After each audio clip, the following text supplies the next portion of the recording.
जी तमाम देखने सुनने वालों को राना सरवर का सलाम मसनून कादर मुतलक आपको दुनिया आखिरत की कामरानियाँ अता करे।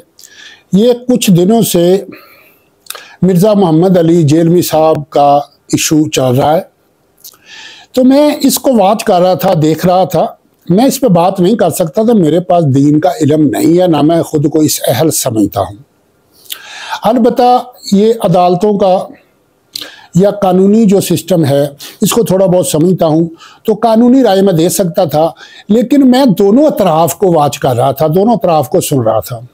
मिर्ज़ा साहब के मुतल्लिक मेरे ज़ाती जो ख्यालात हैं वो भी वीडियो के अंदर ही आ जाएंगे एक मौका पे, कि मैं उनके बारे में क्या राय रखता हूँ।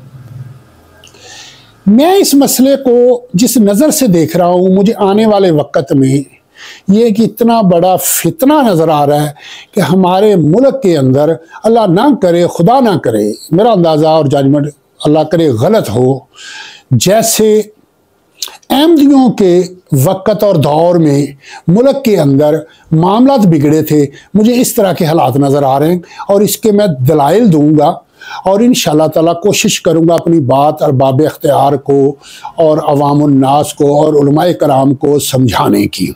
उसके अंदर जो बात मेरे सामने आई है या जो मैंने महसूस की है या मुझे जो नज़र आई है उस पर मैं बात करने लगा हूं कि अब देखिए, इससे पहले कुछ छोटे छोटे फितने हमारे मुल्क में होते रहे। वो एक यूसुफ कज़ाब था लाहौर के अंदर जो जेल के अंदर कत्ल हुआ, उसका मसला उठा और भी इस तरह के कुछ फितने उठे। लेकिन होता यह था कि जब उसको गिरफ्त में ले लिया जाता था तो पीछे उनके फॉलोअर जो होते थे वो खामोश हो जाते थे। लेकिन मिर्ज़ा साहब के जो फॉलोअर हैं वो खामोश नहीं हुए, वो वीडियो बना रहे हैं, वो अपने मौक़िफ़ पे, उनके बयानात पे डटे हुए हैं और उनकी मुकम्मल तायीद और हमायत कर रहे हैं। यही पे एक ऐसा पॉइंट आता है जो खतरे का अलार्म बजा रहा है कि उनके फॉलोअर उनके साथ खड़े हैं, उनकी बात के साथ खड़े हैं, उनके मौक़िफ़ के साथ खड़े हैं। अब उलमाए कराम की तरफ से जो बात आएगी, जो अवामुन्नास का माइंड मिर्ज़ा साहब के मुतल्लिक़ बनेगा, वही उनकी तईद करने वालों के मुतल्लिक़ भी बनेगा और अवामुन्नास जो मिर्ज़ा साहब के साथ करना चाहेगी वही कुछ वो उनके फॉलोअर के साथ भी कर सकती है। अब देखिए, ज़रा गौर करें, अब मिर्ज़ा साहब के जो स्टूडेंट या उनके जो फॉलोअर हुआ करते थे वो उनको इमाम लिख रहे हैं, यानी कि इससे ये साबित होता है कि एक नई फ़िक़ा वजूद में आने वाली है और एक फ़िक़ा के इमाम मिर्ज़ा साहब बनने वाले हैं। नंबर 1 जो इससे ये ज़ाहिर हो रहा है। अब बात ये आ जाती है, मिर्ज़ा साहब ने ये जुर्म किया या इसका जुर्म क्या बनता है ये तो उलमाए कराम ही बेहतर बता सकते हैं। मैं अदालती निज़ाम और मुल्क के कवानीन पे बात करूंगा। किसी भी जुर्म से पहले जो कानून के अंदर है, किसी भी जुर्म से पहले उस जुर्म की नीयत का होना, उस जुर्म के मुतल्लिक़ सोचना। बल्कि मैं एक और बात कर देता हूं, इस्लाम के मुतल्लिक़ जो इंसान का मौक़िफ़ होना चाहिए, जो हमारे नबी सल्लल्लाहु अलैहि वसल्लम का दीन हमसे तकाजा करता है या अल्लाह रब्बुल इज़्ज़त हमसे जो चाहते हैं कि इस्लाम को अपनाया कैसे जाए, इस्लाम में दाखिल कैसे हुआ जाए। सबसे पहले बात का सुनना या पढ़ना, फिर दिमाग से सोचना, फिर दिल में बिठाना, जब दिल में बैठ जाए फिर ज़बान से उसका इकरार करना। इसी तरह जो जुर्म के मुतल्लिक़ आता है वो यही आता है, किसी हालातों वाक़यात को देखना या सुनना, सुन के उसके मुतल्लिक़ दिमाग से सोचना, सोच के उसको दिल में बिठाना, फिर उसका अमली मुज़ाहरा करना। कत्ल के अंदर भी सजाए मौत उसी को मिलती है जो सबसे पहले सोचता है, दिल में बिठाता है और फिर वो कत्ल करता है, तो उसको कैपिटल पनिशमेंट मिलती है, यानी सजाए मौत मिलती है। अगर अदालत में ये साबित ना हो कि इसने पहले सोचा, दिल में बिठाया, फिर कत्ल किया, तो उसे सजाए मौत नहीं, उसे कैद की सजा मिलती है। तो इसी तरह देखना यह है कि मिर्ज़ा साहब ने जो बात की है मैंने उसको बार बार सुना था। मिर्जा साहब जो बात को ये मैं आ जाता हूं अब अदालती अमूर पे। जो अदालत में बात साबित करनी है उसमें यह है कि मिर्जा साहब जब इस बात को कोट कर रहे हैं वो अपना नजरिया नहीं बता रहे, वो किसी और का नजरिया बता रहे हैं और किसी और की बात कर रहे हैं और साथ वो माज अल्लाह कह रहे हैं।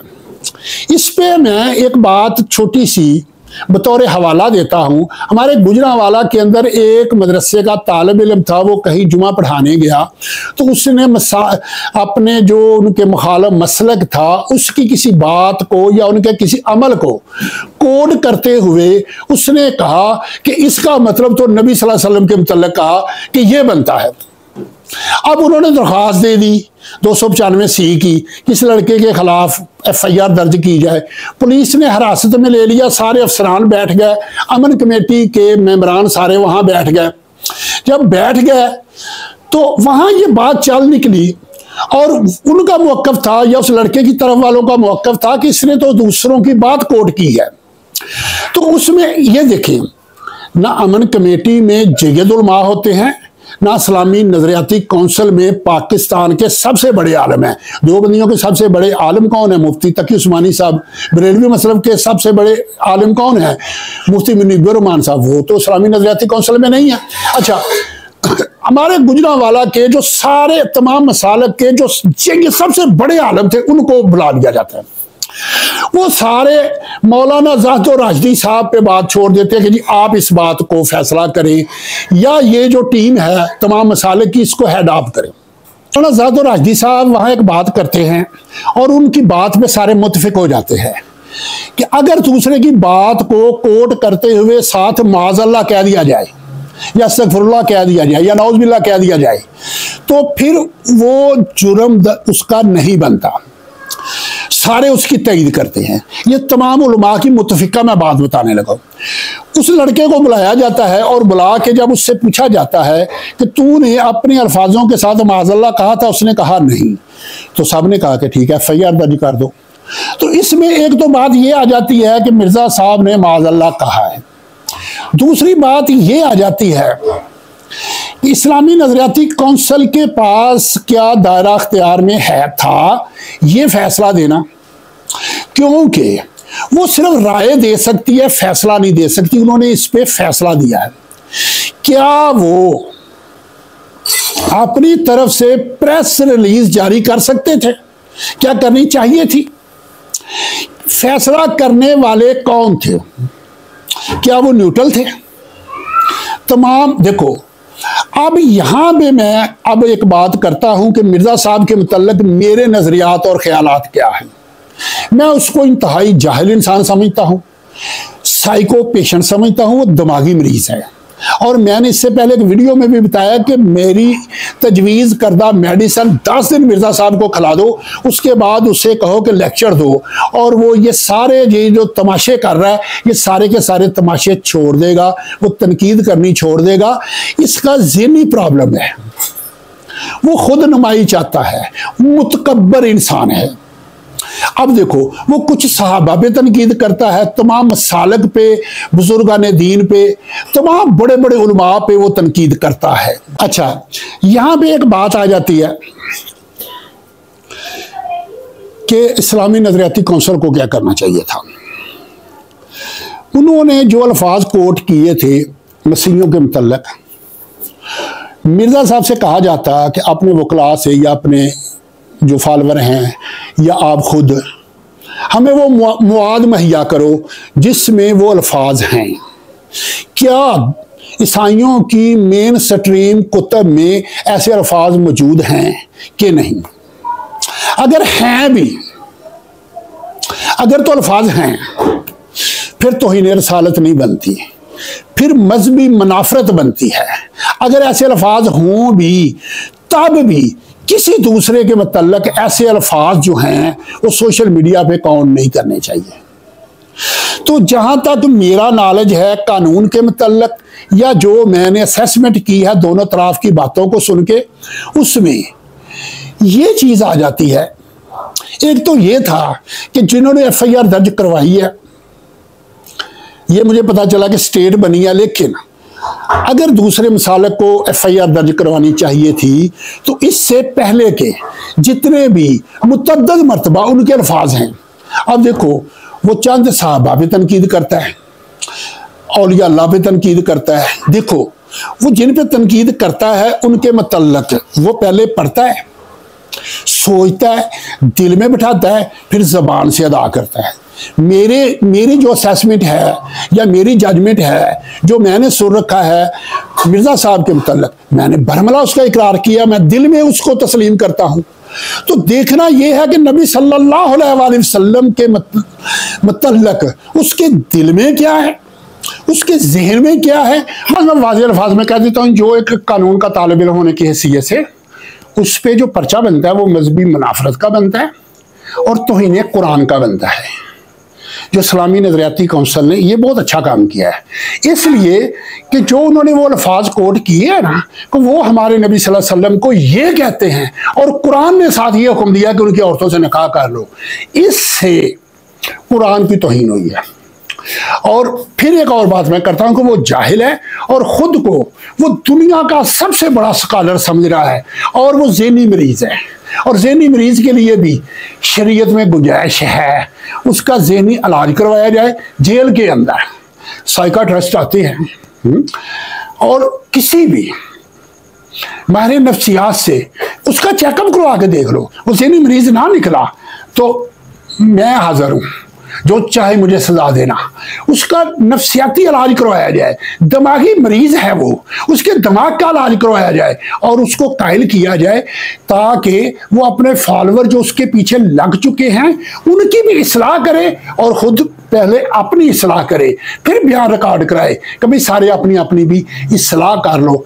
ये काम अगर हुकूमत पाकिस्तान आज करवा लेगी तो आने वाले दिनों में पाकिस्तान को बहुत बड़े फितने से निजात मिल। अब इसका जो बेहतरीन सलूशन बनता है वो ये है कि जब इस्लामी नजरियाती कौंसिल ने भी उस पर मोहरे तस्दीक सबत कर दी, अब क्या होगा, दूसरी तरफ से मिर्जा साहब के जो फॉलोअर है वो बरमला वीडियो में इकरार कर रहे हैं, उनको डिफेंड कर रहे हैं, उनकी तईद कर रहे हैं। उनको तईद नहीं करनी चाहिए। मेरी उनसे गुजारिश है कि क्या बाहसियत इंसान गलती नहीं हो सकती। आप लोगों को भी कहना चाहिए कि स्लिप ऑफ टंग है, अल्फाजों के चुनाव में बेहतियाती हुई है, तो उस पर मिर्जा साहब को तौबा करनी चाहिए और उनके जो फॉलोअर हैं जिन्होंने उसकी तईद की है उनको भी तौबा करनी चाहिए, वरना ये आग उनके घरों तक पहुंच जाएगी जो उनकी तईद कर रहे हैं, जो उनके साथ खुद को मुत्तफिक ऐलान होने का ऐलान कर रहे हैं, जो खुद को उनके साथ मुत्तफिक होने का ऐलान कर रहे हैं। तो खुदा के बंदो, ये फतवा उनकी तरफ भी आता है, ये फतवा उन पे भी लागू होता है। अब क्या होगा, जो नई नई वीडियो आ रही हैं तो नई नई दरख्वास्तें आना शुरू हो जाएंगी और मुल्क के अंदर एक नए फितने का आगाज हो जाएगा। फिर क्या है हमारे मुल्क के अंदर, इससे पहले क्या है, उलमाए कराम की तकरीरें सुन के क्या कुछ नहीं होता। सलमान तासीर के साथ क्या हुआ था, और भी बेशुमार वाकयात हैं, क्या हुआ था। अब मुझे ये बताओ, वो कौन सा जज है जो इस पे इंसाफ कर पाएगा। अगर उसके सामने ये केस साबित नहीं होता, वो मिर्जा साहब को बरी तो नहीं करेगा, छोड़ेगा तो नहीं, जमानत तो नहीं लेगा, इसलिए कि उसके मुलाजम, उसके रखवाले, उसके बॉडीगार्ड भी इसी मुआशरे से हैं, उसे भी जान का खतरा है। कुछ हुकूमत पाकिस्तान से गुजारिश है कि पाकिस्तान के जो तमाम कातबे फिक्र के सबसे बड़े आलिम हैं उनका एक बोर्ड बनाएं और उस बोर्ड के जुम्मे लगाएं। वो मिर्जा साहब से, मिर्जा साहब के फॉलोअर से मिले और वो चाहे लोग हैं, मैं सीधी बात कर रहा हूं, उनको समझाएं और उनको कायल करें और जब उनके ज़हनों में ये बात बैठाएं, उसको आने वाले फितने से आगाह करें और उसको ये बताएं कि इस पे तुम तौबा करो और अपनी तौबा रिकॉर्ड करवाओ, और उनके फॉलोअरों से कहा जाए कि वो भी अपनी तौबा रिकॉर्ड करवाएं, वो अपना रजू रिकॉर्ड करवाएं, ताकि मुल्क एक बड़े फितने से बच सके। अगर हुकूमत ने ये काम ना किया तो ये जो सोशल मीडिया पे अब देखो यंग लायर जो हैं जिनका कोई दूर दूर से भी इस केस से तल्लक नहीं है, वो इस पे तबसरे कर रहे हैं। किस लिए? अवाम में मकबूल होने के लिए। अब मिर्जा साहब की देखा देखी उनके जो स्टूडेंट हैं या फॉलोअर हैं वो भी खुद को नुमाया करने के लिए वीडियो बनाना शुरू हो गए हैं। ये अल्लाह ना करे। देखो मैं इस दौर से गुजरा हूं, ये जो शोहरत का नशा होता है ये बहुत मौजी मर्ज है। मुझे तो अल्लाह ने मौका दिया था तौबा का और मैं इससे पीछे हट गया था, लेकिन ये बहुत बुरा होता है। ये इंसान को वहां तक ले जाता है जिसका कोई इंसान तसव्वुर नहीं कर सकता। कबल इसके कि ये फितना बढ़ते बढ़ते पूरे मुल्क को अपनी लपेट में ले ले और हमारी हुकूमत के लिए, हमारी फोर्सेस के लिए मसला पैदा हो जाए, तो इसे फौरन हल कर लेना चाहिए। उलमा इकराम का एक बोर्ड बना दिया जाए, हुकूमत में से एक बोर्ड बना दिया जाए, इंतजामिया में से बोर्ड बना दिया जाए, जो मिल के इस फितने का सदेबाब करे। तो जुगनू तारा संभाल रखना, मेरे अंधेरों की फिक्र छोड़ो।